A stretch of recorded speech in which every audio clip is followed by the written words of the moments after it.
everybody. This is Heather Lockett with Lasting Conversations, and we have a wonderful returning guest with us today. This is Sheri Ryland. Hi, Sheri. Hi, thank you for having me. Thanks for coming back, and thanks for answering the call. I got kind of dinged on the head the other day of who is up next, and I said, and I heard, let's bring in Sheri. So Sheri is an LCSW in practice here in Palm Beach County and helping people in the mental health field. And as we're kicking off May, and around these parts, May is known as Mental Health Awareness Month. Now, as we also know, mental health awareness and awarenesses in general are every day. But I thought this would be great. So moms, mental health, we can kind of run the gamut of some really juicy conversations. So welcome, Sheri. Thank you. Thank you for having me. Yes, definitely an important month. And again, we do live in a time period where more and more people are aware of mental health, both mental health and mental illness as well. So I do like to separate the two. So. Well, there you go. And actually, we'll tap into that. But you have a wonderful podcast yourself called Let's Be Real with your colleague, Tara Wells. So you hop into all kinds of these dynamics and conversations, and within the construct and profession of being in the mental health industry, if you will. Yes. So how are things going? And also, one last thing is Sheri was a guest way back in our baby podcasting days. Yes. So she's part of episode 26 called Positive Changes. So let's just touch base on all of these amazing things and how your show is going and how the people have been responding, that you are part of bringing your word, your vision and your work out more publicly beyond the offices. Yes. It's kind of evolved as we gone along. You know, originally our idea was being change makers, and absolutely that's our daily goal is to be a change maker in the mental health field. But we have also we're very much humor related in everything we speak of, because that to me is one of the best coping skills of life, to be able to get through things. But we've brought on some more guests and really discussing all the different aspects of mental health, and that there are more than just bipolar and schizophrenia and anxiety, right? What most people think of as mental health. So that we incorporate so many different things. That's how our show has evolved, and to talk about things that are happening on social media, things that are happening in the world, and just really chatting about it. And it's been received pretty well. And we, of course, we would always love for more people to join us and listen. But we're really getting a good reaction, people asking questions and wanting to know more about different aspects of mental health. So that's really great. And I love that you actually started with humor. And I was actually at a business networking meeting, as a matter of fact, yesterday, and somehow the vagus nerve came up. But part of that has to do with laughter and engaging ourselves and engaging our body, and to release endorphins and all that other cool stuff that you guys as professionals know way more than I do. But that you started with fun is really the best hope there is for someone who's feeling that really Charlie Brown dark cloud over them. Absolutely. Right. And that's the thing is, you know, when we're dealing with, even with somebody who has that cloud, right, is that we can either stay in the cloud or we can choose to find a way out, right? There has to be a little sliver of an opening to get through. And I really think that humor is that opening that allows for that, for you to, for lack of a better word, get out of your own way. Because sometimes we get, actually a lot of times we really get stuck in that way of thinking of that we're never going to change this. And there's nothing good. I'm definitely like, we have to have a positive change of thought, even if you're in your worst moment. There has to be some way out. And that's the piece I think that not enough people in mental health focus on is the humor, and that everybody's so serious. And that's definitely not the type of practitioner I am. So, and same with Tara, that we have this way of like, we have, if we can't make fun of it, then what else can we do, right? We have to be able to laugh through it and survive. That's how we survive as therapists, and that's how I think people survive, and even in the most terrible situations, is to have a good laugh, or at least be able to look at it from a different perspective. Oh, I love that you said all of that, and especially the perspective part, because I use that phrase all the time, because and even just the last couple of shows having to do with shifting our perspective and having a broader view, stepping out of our own room or our house or our neighborhood and traveling. But I'm envisioning like a disco ball, that what's happening over here isn't the same as what's happening over here. And if you just turn it, it'll catch the light. And and it can be fun and all those things. And that said, and then about the seriousness, it's very true. So within therapy, it can be very, very serious. And there's some very, very hard work. I've done my work. Every day is another day that we can, an invitation to look deeply into ourselves. And we may not like that. When the disco ball is looking at us, we may not like that very much. Yes. But there it is. Right. But also, that said, that's what comedians do, to be able to just look at something and look at the ridiculousness and take that step back to go, well, isn't that just stupid? Right. This is just ridiculous. Yeah, and if it's fun and funny also at the same time. And then in spirituality, we can Om Shanti ourselves into seriousness. We need to just, laugh it out and dance and move.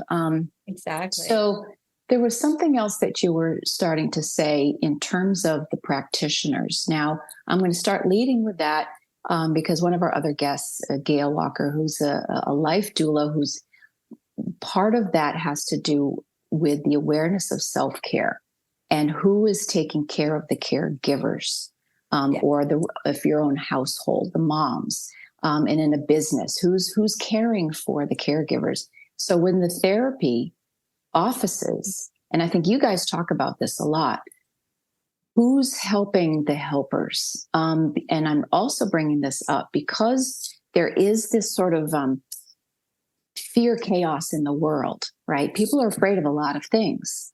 Absolutely. And it lands so hard on the teachers and educators that I see and speak to all the time. And it lands on the nurses, and it lands on administrators. And maybe it does or doesn't land on the politicians, because that's part of the equation. But from your vantage points, you guys, speak to us about the need to put on our own oxygen masks to help the helpers, even within the profession, who are feeling these waves. Absolutely. And I think that, say for instance, in my practice, I have a group practice, and we have we do have a very busy schedule. Everybody's all full, but we make sure that we all take lunch every day. Everybody has a lunch break, whether they want it or not. And we all meet.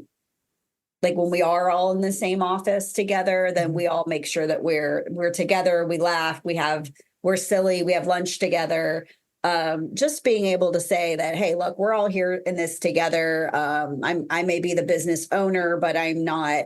I'm not nitpicking everything. I'm making sure that we're all doing okay. That we're all making an impact on each other as well as our clients. Like for me in my business, being able to care for the people I work for or that work for me. Is a huge thing, right? I want to be able to make sure that everybody is enjoying their job and they're not overwhelmed by the amount of clients they have. So that's where I try to take care of the caregivers in that sense. Plus, I am not a fan of major amounts of paperwork, so I've taken that out as well. No requirements for extra paper, which I think is, stupid in a lot of other practices of specifically mental health agencies where they require more paper for more pay, right? And so that that is where everybody gets burnt out, and it does not serve the client as well. So it's just more ways to generate money for the system as opposed for the actual provider or the client. So that's another way that I make sure that that happens. But for me, because of that, I leave when I'm done. I don't do any more work at home. I don't do notes at home. I don't, when I'm gone, I'm gone. And so, which that's a huge difference for like when you're working in an agency, like a lot of times you're doing paperwork till all hours of the night to fit, to fit it all in. And then get paid poorly. So to me, that's a huge way to take care of all of us, is to not require all that extra and to allow people to have a real work-life balance, to be able to leave work and take care of your family and go home and not think about everybody else when you get home. I love it that you just said all that, because part of that, that you've created kind of time chunking and to leave the office at the office. Yes. And these days, I think so much burnout, and I could say myself included, because it feels so 24/7. Yes. And, I might have a note to self and send an email out to somebody, and I don't expect a response, but then maybe they are responding, and that's their, somehow that's their jazz, and that's okay. But I appreciate that from that professional perspective and how you have created your structure in your business to allow personal time, which freshens up the professional time. Right. And you can't really be there for somebody in your session when you're talking about deep stuff and you're really bringing on a lot. By the end of the day, your brain is fried, right? So there's no way to continue that if I have to continue going home and then writing it all out again and talking about it and figuring things out at home, then that doesn't allow me to reset my brain and just be there with my family. So I think that's super important. And I do put parameters that, we're not going to work Saturday and Sunday, or we're not going to work at 8:00 at night if people, that's the hours they need. Just like anything else, we got to find a way to fit in mental health. Mm-hmm. We have to find a way to fit in therapy so that we aren't all like extra overloading ourselves, right? If you're going to therapy and your session's at 8:00 at night, like your therapist is done, you're done because you had a long day, and it's too much. So I think that's another important way to take care of us from a system perspective. So. True. Of course, I come from hospitality. So many times the workday starts at 4 p.m. and goes till 2 a.m. or, that our clocks are different. So, but also these days, so I hear what you're saying, and I think that's beautiful. So creating those parameters and boundaries and self-care. Right. I don't want to tangent the clock too much because but it also kind of goes to how things have evolved. And if you can find, and maybe we could speak to this, finding who resonates with you. If you're thinking, maybe I really should go talk to somebody. And then the nature of the work itself is no longer only face-to-face in a physical office. There are the Zoom meetings. So it might be 2 a.m. where you are, and you're seeing your client is, or that your practitioner is at 5 o'clock. The whole notion of that, it's very expanded in some ways, how the help can happen. So within that context also, are you personally preferring the one-on-one in office still? We are, I would say we're a good hybrid mix of the two. I have people in all other parts of the state of Florida that I see virtually. Sometimes people just can't make it in person. So we do virtual where they normally would be in person. But I wouldn't say that I need to do one or the other. I'm comfortable with either one. And I like being able to, since the pandemic, being able to have the ability to offer that, where before people were very much against it. So I think that that's opened up a huge ability to offer services to people who otherwise wouldn't be able to do it. And so that way, if somebody's on a lunch break, they're able to do their session. And that allows for more, for better hours for everybody. So it helps. Yeah. It sure does. So let's talk about, we'll kind of get into some fear factors. And like we were saying, so many people are feeling afraid and they're worried about, the mental health construct, and that literally, violence happens because people are not feeling good about themselves, and everything just gets shaken up. So who is it that, and I might as well throw in, especially there are changes within the industry, what may or might be helpful here. I know here locally, we had a major location just close its doors on 45th Street. That was a massive place, kind of a crap show within the industry, but still it was someplace people could go. Now, do you know what has taken its place, or is there still a vacuum? So I have a two-pronged question. One is, from your perspective, are your phones ringing off the hook because people are recognizing I do need help, or my kid needs help, or whatever, or my mom needs help? And are there actually more resources, or has there a vacuum started? Okay, so first I will say, yes, this definitely left a vacuum. Jerome Golden was the name of the agency that was last at that 45th Street. And there is an agency that's taken over pieces of it. But as far as I'm aware of, the inpatient portion of it, that's for acute health. Acute care, was not replaced. JFK North was already a facility, so that was not a replacement. It was one that was already there.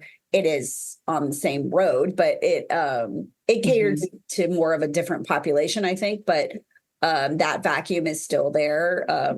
That acute care the acute care all over the country is terrible, right? Because the idea is we only get 72 hours of a hold. And I'm sure in different states, they do it a little bit different, but in Florida, you get 72 hours for a Baker Act in an acute care setting. And then they don't let you take your medicines that you already have. And so then they're trying to change a medicine, you're trying to stabilize somebody for the fact that they may want to hurt themselves or others, right? Yet 3 days isn't really a lot to see what happens with the medication or doesn't happen. And then not to have their regular medication. So there is a huge vacuum when it comes to that. There are agencies, there are providers for acute care, but the system itself is poorly designed. I have to hop in here because I don't understand the lack of continuity. And from personal experiences with friends and loved ones, that one seemingly little thing, not only that's only the 3 days, but to take somebody off their medications, which could include their diabetes medications, which includes all of it. If they've had any form and structure, what the heck? Whose brilliant idea is that? And is there, in your profession, is there a rhyme and reason of why they would literally do that? Well, take somebody off what they've already needed to balance, especially when I'm going to rabbit hole it. I mean, this thing is so big because we have the physical that affects the mental, that affects the physical. So yes, a diabetic patient, a high blood pressure, you take things that are already physical, and then you remove that construct when someone might be having a quote unquote breakdown or whatever the scenario is, to strip them of their timing and what's already been working. They're so important for their timing, right? Yeah. And we're talking about even taking them away from, let's say they are schizophrenic and they're not taking their meds. 3 days is a long time, right? Because these medications really should be taken at the same time every day. And and then you have to titer. You're supposed to titer off anyway. Right. So anyway, whose brilliant idea is that to strip people away from it? I think that's the liability, right? And that's where if you look at really any system flaw nowadays, it's usually related to some form of fear of liability, right? And so we didn't prescribe those meds, so we're not going to bring them in here. And I think that happens if you also go into the emergency room. They may not give you your meds either, but that's the problem, is that everybody's so afraid of doing the wrong thing, or that's not my fault, or that's not my problem. And I think that happens when you see people that should have been Baker acted that end up in the jail system as well. Right. They do the same thing, right? They're not going to give them their meds, and they may never give them their meds. It doesn't even matter. If they're diabetic, you're going to be in there for months and you may not get your meds. So it's a more than just an acute care problem, but it all comes back to who doesn't want to be responsible, I think. Well, the responsible and then the money making. We do have to say that, because then if you're the one prescribing, you're the one making the money. It's just as simple as that. Exactly. That's how the factory once it's works. Prescribed, that's the thing, is who else is going to make any money? It doesn't make sense. So I think that if, and another big problem is, I hear all the time from people, is that once you're in acute care, and that psychiatrist who's supposed to be responsible for your medication may stick their head in your room and say, "Hi, how are you doing?" And now you're making a diagnosis, and they've seen them for 5 minutes. So that really does happen. I've seen that from. Did you see my trigger response on that? Yep, I did. And that's because it really is horrendous, and it shouldn't happen, but it does. Yeah, it does. It does. Yes, I've seen it. Yeah, I've seen it myself, and I've worked in psychiatric facilities, and I've seen it all. And so what the answer is, I'm not sure, because regulating it more just makes it worse. And then, so there has to be a whole different type of system that needs to, because there isn't anything between that. We're going to put you in isolation and take literally everything away from you down to your shoelaces for 3 days. And then we're going to send you home, right? No aftercare plan, other than maybe we'll make you an appointment. I mean, they have to have an appointment to see a person, but okay, so what? They go see an outpatient provider. What's going to happen? That person can't continue that same continuity of care from 3 days to now being in their home. So and sometimes they just put them on a bus. And so it's a huge problem. I like to use humor, so that's why I'm laughing, but it's really just ridiculous. So, yeah, it is. But it's tragically ridiculous. It's completely really tragically ridiculous. So it is. Let's, because we could keep on going with this whole what the system is doing, and how pervasive it is. Now, the thing that I will add, though, is I thought that the acknowledgement of needing some sort of mental health is at least on our insurance policies when we sign up. Thank goodness. They say that you get some. Has that actually been a helper? Absolutely. And that's one of my offices. We're in a relatively rural area where people, let's say the largest employer is Social Security.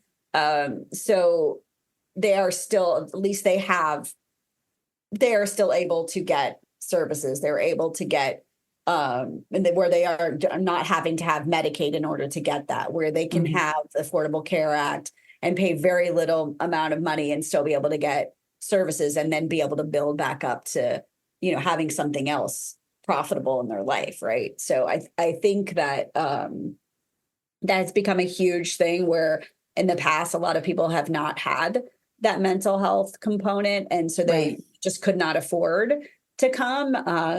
And there are a huge amount of providers that don't take insurance anymore. So the ones like us that do are having to fill that gap. So, which I'm happy to do it. Of course, there's certain things I will not take, but that's out of other reasons, out of principle, right? But there's, it has opened up a huge availability for service that wasn't there before. Oh, that's good. And so who are you find is calling you, or from, or have you chosen a certain market, if you will, a certain group of folks. And I know your colleague, Tara, I think she focuses with sports and people on teams and things like that. So there's so many different niches. There's elder, there's child, there's this or this, family structures. Right. Do you have your own wheelhouse? I do. I only see 18 and older. I do trauma work. So I do a modality called EMDR, and we work on bringing down the relationship to trauma that's still left. And then I see, I somehow along the way, my specialty has become dealing with people who have a history of toxic relationships, whether that's with a narcissist or that's with just difficult relationships. But I have, I don't write that on my profile, but that has been a lot of what I've been dealing with. And I think that's also more of people understanding about these types of relationship conflicts and character defects. But I do have 2 therapists who work with teenagers and children. But we all work from a trauma focus. And I do believe that probably everybody in this world has some form of what I call little t trauma. And that could just be the way someone spoke to you and it really stuck with you and gave a feeling of, I'm not good enough, or I'm not worthy. And that didn't have to be a major, what most people would consider trauma. Right. So, well, it must trigger something somewhere. Yes. And yeah, so this is where, again, having the resources and having the different ways of being able to reach folks, or that what it comes down to, Sheri, as we know, we all want to feel safe in our home, in our body, in our being, in our psyche.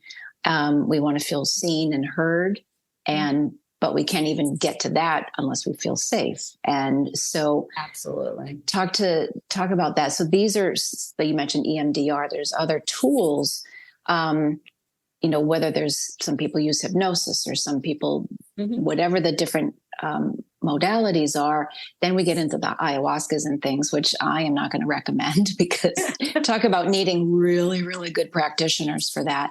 But, there's so many ways of finding the whole 360 of what's going on mentally, physically, spiritually, and maybe generationally. So, yeah.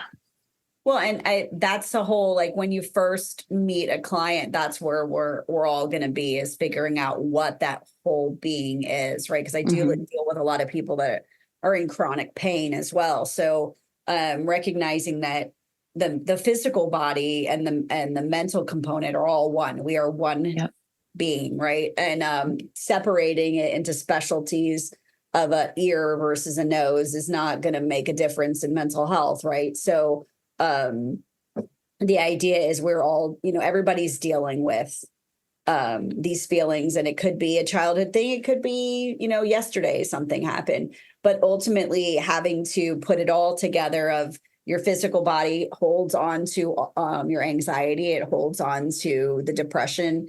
All of these things are trapped within your muscles and all over the body, right? So the body is one. So that's how we treat it, and being able to refer people to other, whether that's people that do acupuncture, chiropractic, Reiki, all kinds of other stuff. So we are very much aware of those other specialties. And we do like to refer people along with our service to be able to look into that kind of stuff.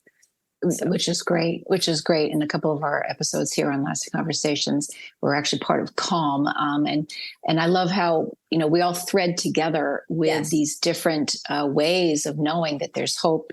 You're not alone. There's joy at the end of grief and at the other side of somebody's suicide or death. Or birthing and post-trauma. Postpartum. So having these different avenues and basically having these communities to know that you're seen and heard, and here are some tools that could work for you. And so going back to the Calm, vibration and sound, and I love sound bowls and singing bowls because these are, and just going to the beach, certain things being in nature to Absolutely. just slow and breathe and unwind the stressors that maybe we don't even know we're carrying. Absolutely. It's like I don't live very far from the beach. So I love to go to the beach and be able to walk. And it's like everything that was in my mind before I got there is like instantly gone, and just grounding myself in the sand and the water. And it makes a huge difference. So I do encourage my clients regularly to get out. And that's the biggest thing is once you stay in your home, that's a move it or lose it situation. You're going to be, the more you isolate, the more you're by yourself, the less you're in nature, the worse you're going to feel. So, right.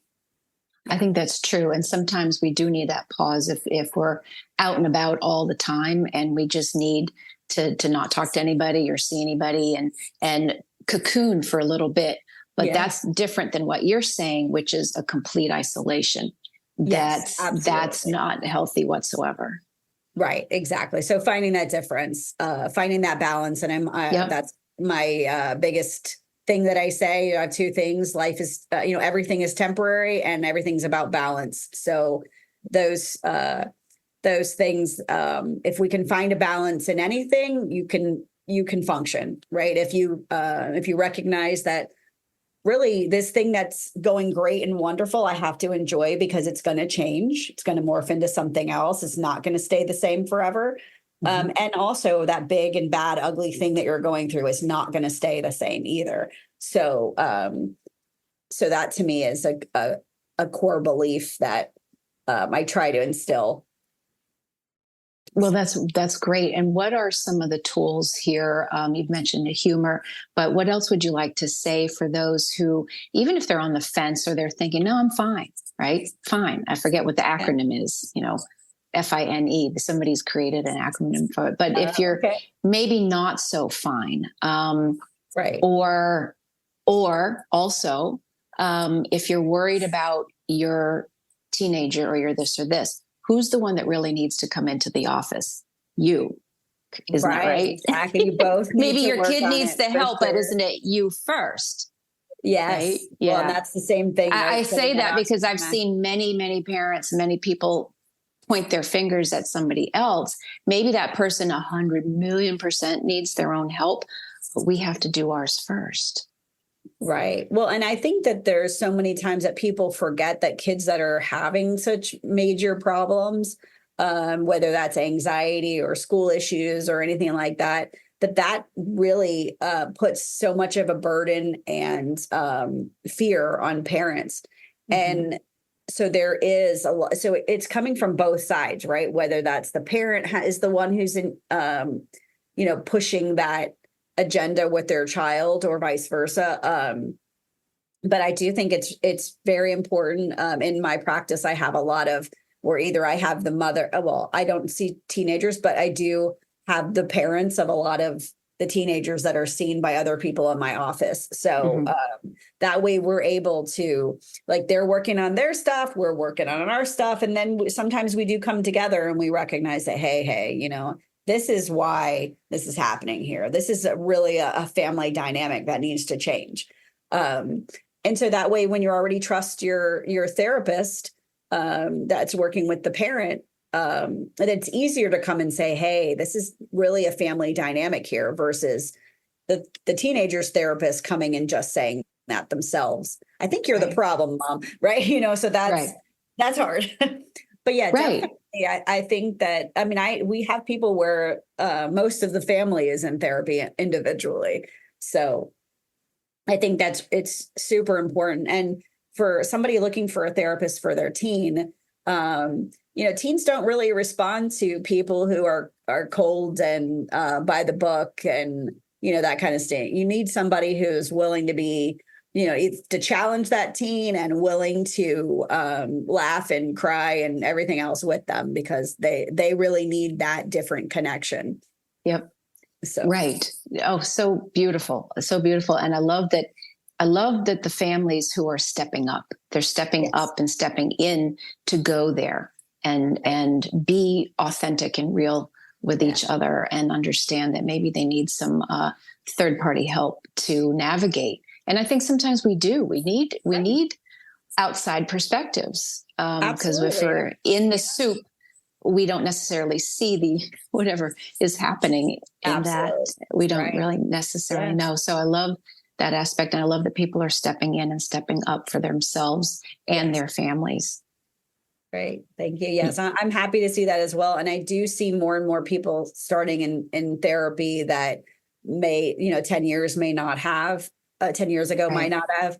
And, to me, I always say that, and we've been saying this on our podcast a lot, that to be in therapy doesn't mean that you're in crisis, or you don't Right. have to be in crisis to come to us. That's a separate kind of therapy altogether, actually. So really being able to, you can just come to therapy to work through life issues, right? Life transitions, adjustment issues, things that you need somebody else to, like you said, bounce something off of and really just talk about life, because it's going to bounce right here. It's going to stay right here otherwise. And then we make bad choices because we overthink it. So That's so true. Would you recommend people not wait for crisis? absolutely. Absolutely. I mean, that's usually when people come, but I would definitely say, and we all have something to work on. And being able to be with your therapist and know, okay, I don't have to be here every week if I don't have things that I really, need to keep talking about. It's okay to take a break, and it's okay to come back, and it's okay to say, you know what, we've really gotten through this piece and I feel strong to like take a couple months off and then we come back and check in. And it doesn't have to be a sentence that, you're going to be in therapy for the rest of your life. It's just we all need that someone to work things through with us so that we don't get to the crisis stage.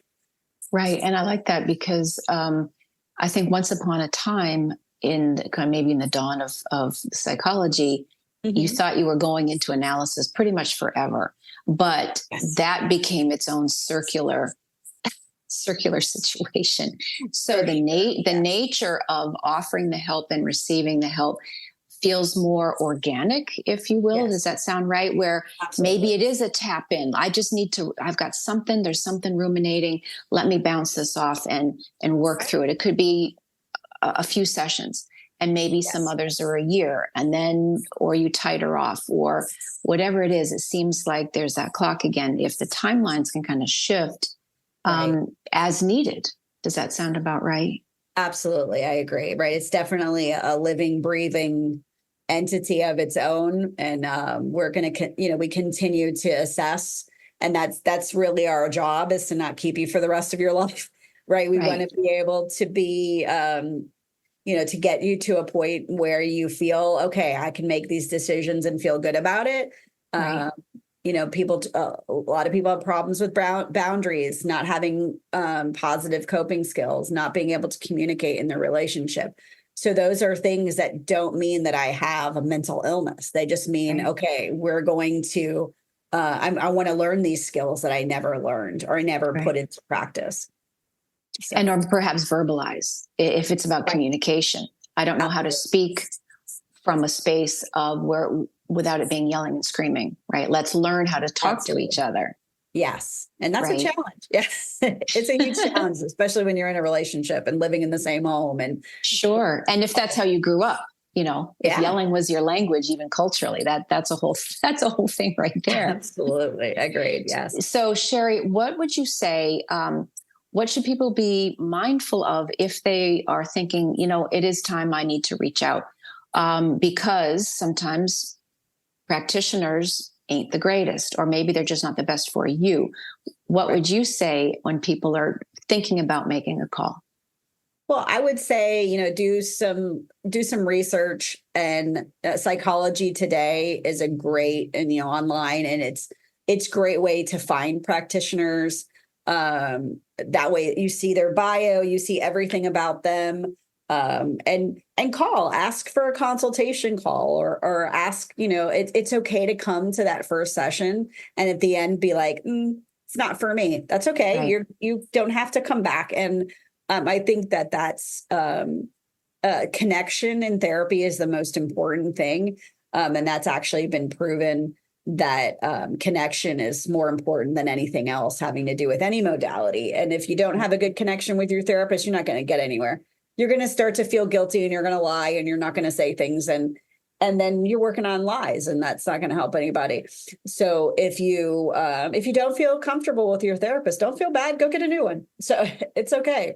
There's plenty. I mean, there are a lot of us now, and yes, a lot of people are busy and a lot of people are full, but you'll find another one. Just keep, either go through your insurance company or go through, there's also through Psychology Today, but there's also a program called Open Path, where if you don't have insurance and you don't have, you want to be able to find a scale that's much lower. If you make under a certain amount of money, then they help you find providers that are willing to take that lower fee. And it doesn't mean that that's a new straight out of school provider. That just means that somebody said, okay, yes, I agree to take some referrals from this. So that's a great way if you're afraid, or if you don't have insurance, or you just don't want to use your work insurance, or you don't want, whatever the concern is. That's always an option. Well, that's a good point too. Maybe because fear begets fear, and yes, right. And usually those fears are not real. So when it comes to that kind of stuff, but if that is a concern, then there's other options. You don't have to go in that direction. That's a good point. Yeah. So Sheri, what else? Is there something? Well, we started with humor. We could end with some humor. But again, I love some of these tools because there's always hope and there is community. And we always like having people know that they're seen and heard, and whether they're here in the United States or even around the world, because I think that's a lot of the fears too. People are worried about the entire world. But this is actually a great question maybe we could round out with, which is, we're not really here to take on the world. Yes. We have to take care of ourselves, and then spread out. But again, what did you say? The thing? Turn off the news. Yeah, turn it off. Take that because break. We're inundated. That's why people are so worried. I mean, I'm not going to say that things aren't bad, but they have been since the beginning of time, I think. Yeah. And so the major difference is we have 24/7. News in our face. There's really no way to escape it. Even if I don't watch the news on a regular, but all I have to do is open my phone and slide it a certain way, and there's a whole news page right there. So I can't avoid it either. But being able to take it on in small pieces, and knowing, okay, this is knowledge. It's okay to know knowledge. But the fear that comes with that knowledge, and recognizing that I have to work on, why am I so scared of this? What am I afraid of? Right. So that to me, I think is more important than having excessive knowledge. I think anything of too much of anything is not good. So. I think that's true. And to not, again, we're not here to Band-Aid over everything, and to be cognizant of the things that are actually really happening in the world and of importance. And yet, that said, if you live there, because there's a certain energy to the frenetic, and that the TV news is here to keep us afraid in many ways. So turn the dial. Look at the Brady Bunch or something. I don't know. Right. But again, going back to humor, right? Finding something else that's going to make you laugh. Right. Right. That's going to make you feel feel hope. Right. Because we were talking about that originally. And the news doesn't make you feel hope. Right. When you watch it, you feel hopeless.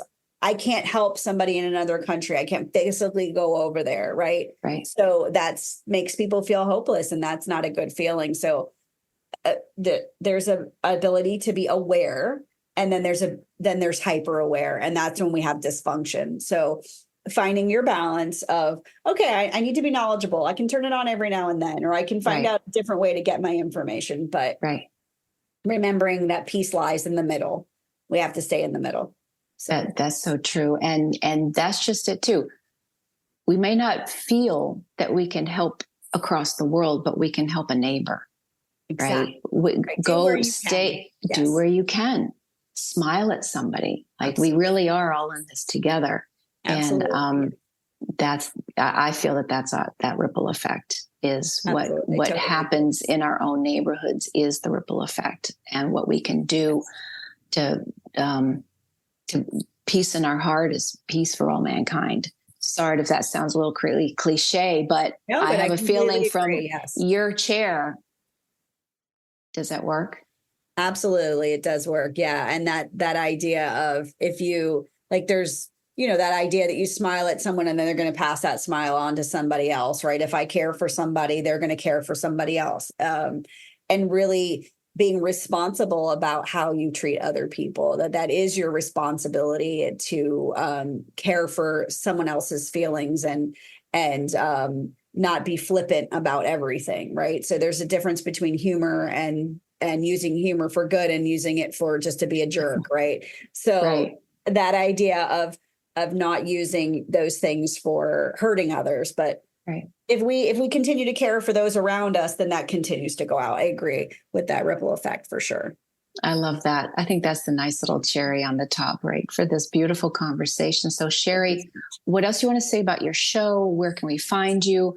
What else? Is there one more little nugget for us? Yeah, you can find us. It's Let's Be Real with Sheri and Tara. We're on YouTube, and we're on Instagram. We're on TikTok, and you can